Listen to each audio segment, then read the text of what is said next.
And finally, happening in this week's What The? Police confirm a pilot killed in Utah County crashed the aircraft into his own residence just hours after he was arrested for domestic violence.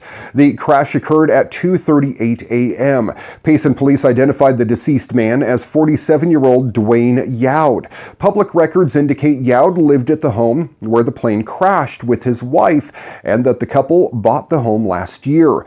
Youd was arrested after a domestic violence incident around 7:30 p.m. that day where he allegedly assaulted his wife. The officers responded to reports of an ongoing assault. Witnesses say Youd punched the woman and dragged the woman out of a pickup truck and tried to drive away in that vehicle, but she jumped in the bed. Police say at that point, Youd began driving erratically and swerving all over the road. Officers ultimately caught up with Youd further down the canyon and made an arrest. His booking photo appeared to show injuries to his face.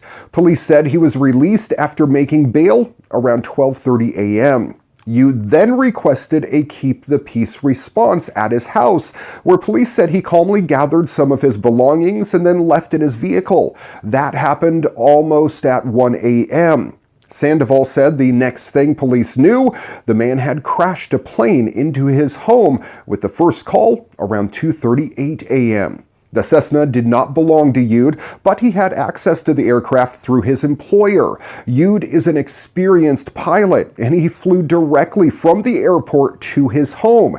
The plane struck the home after Youd flew by several power lines without striking them, though he did impact a vehicle on the street before crashing into the house. Youd's wife and her adult son were home at the time and escaped unharmed. The home itself did catch fire and became fully engulfed before crews arrived and extinguished the flames.